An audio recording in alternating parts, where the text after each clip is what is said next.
Good evening, America. My name is Britt, and I have the honor of serving the people of the great state of Alabama in the United States Senate.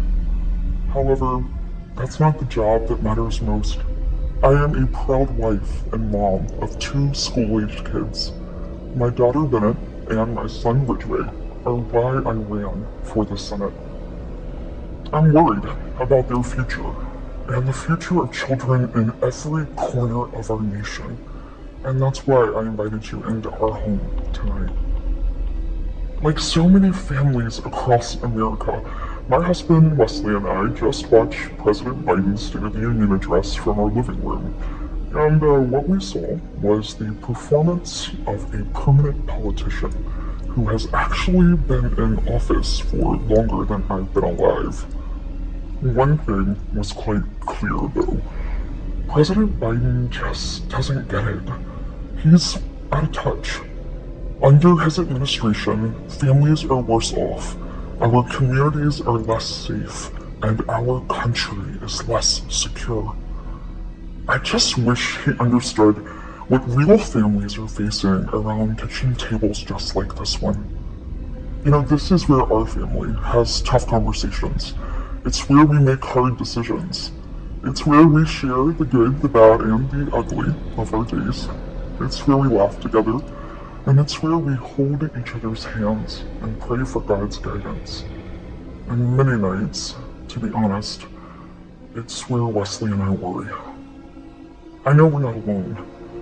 And so tonight, the American family needs to have a tough conversation.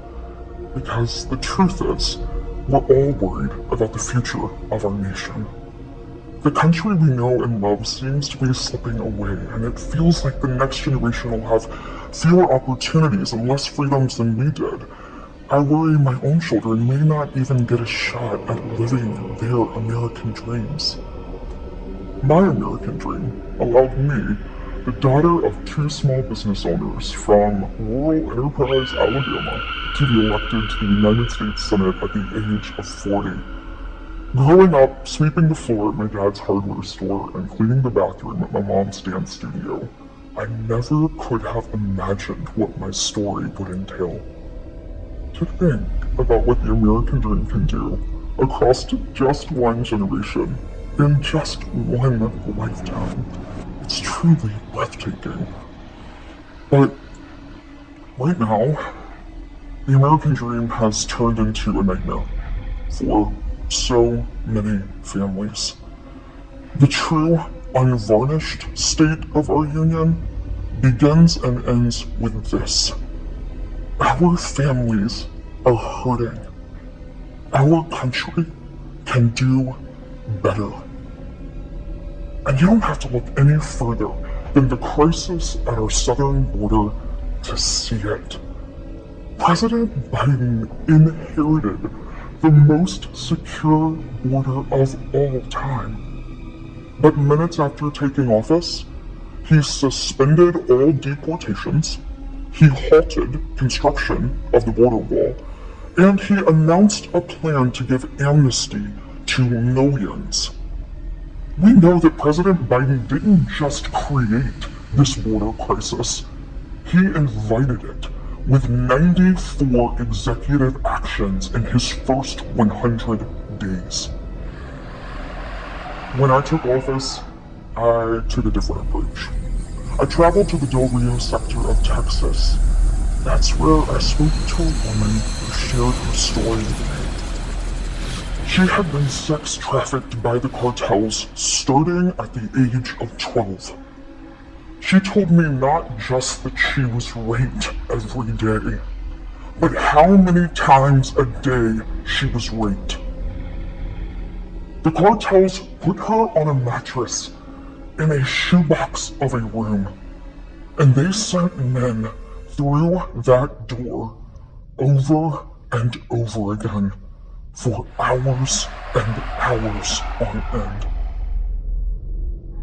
We wouldn't be okay with this happening in a third world country.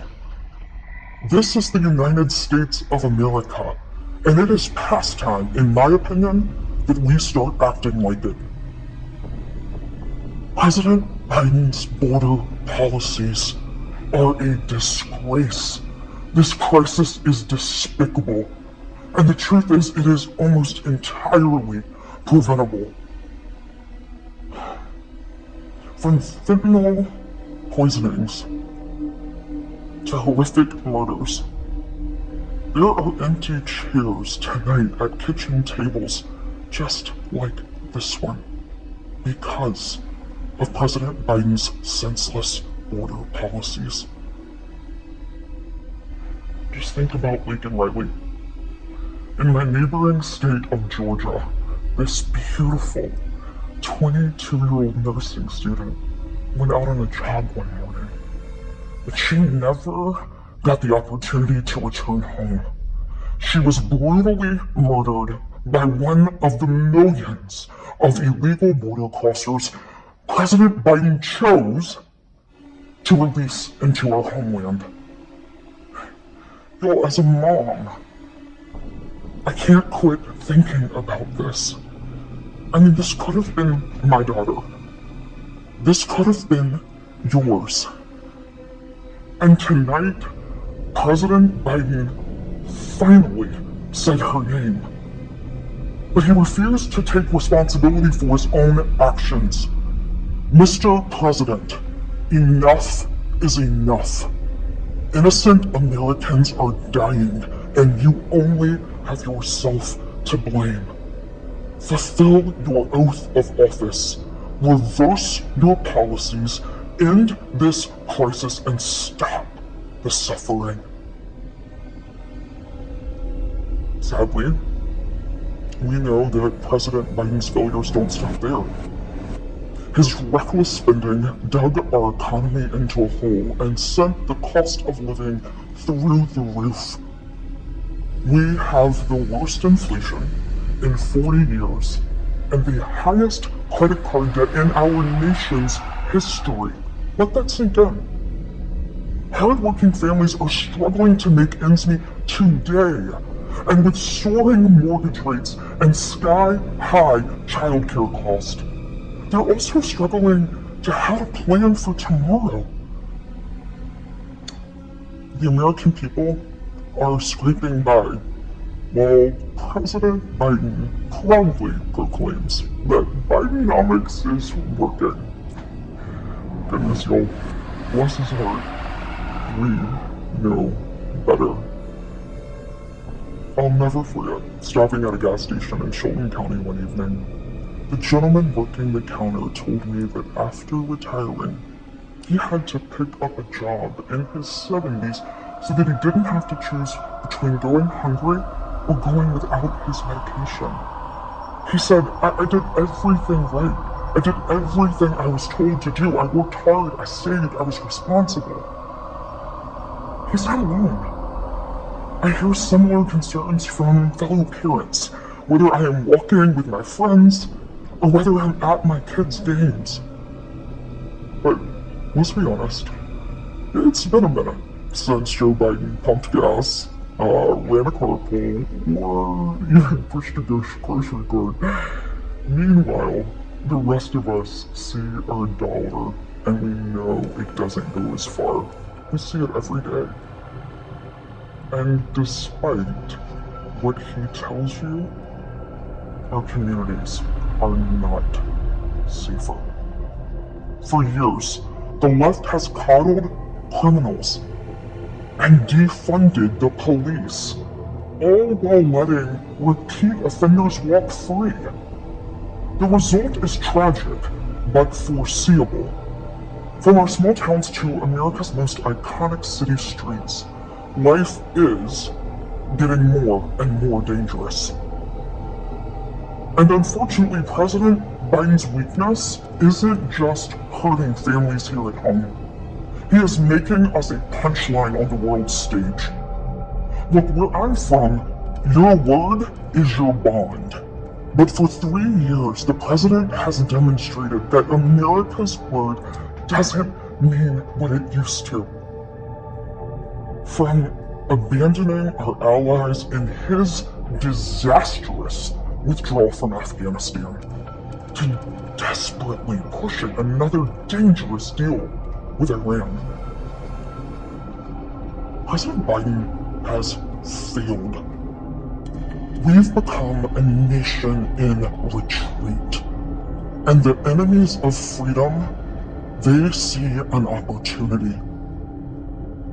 Putin's brutal aggression in Europe has put our allies on the brink. Iran's terrorist proxies have slaughtered Israeli, Jews, and American citizens. They've targeted commercial shipping, and they've attacked our troops nearly 200 times since October, killing 3 US soldiers and 2 Navy SEALs. Meanwhile, the Chinese Communist Party is undercutting America's workers. China is buying up our farmland, spying on our military installations, and spreading propaganda through the likes of TikTok. You see, the CCP knows that if it conquers the minds of our next generation, it conquers America. And what does President Biden do? Well, he bans TikTok for government employees, but creates an account for his own campaign. No, you can't make this stuff up. Look, we all recall when presidents faced national security threats with strength and resolve. That seems like ancient history. Right now, our commander-in-chief is not in command. The free world deserves better than a dithering and diminished leader. America deserves leaders who recognize that secure borders, stable prices, safe streets, and a strong defense are actually the cornerstones of a great nation. Just ask yourself, are you better off now than you were 3 years ago? There's no doubt we're at a crossroads, and it doesn't have to be this way. We all feel it. But here's the good news. We, the people, are still in the driver's seat. We get to decide whether our future will grow brighter, or whether we'll settle for an America in decline. Well, I know which choice our children deserve, and I know the choice the Republican Party is fighting for.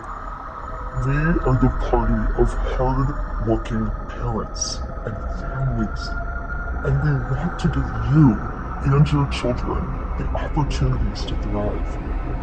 And we want families to grow. It's why we strongly support continued nationwide access to in vitro fertilization. We want to help loving moms and dads bring precious life into this world.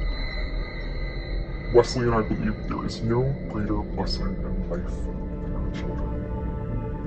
And that's why tonight I want to make a direct appeal to the parents out there, and in particular to my fellow moms, many of whom I know will be up, tossing and turning at 2 a.m., wondering how you're going to be in 3 places at once and then somehow still get dinner at lunch.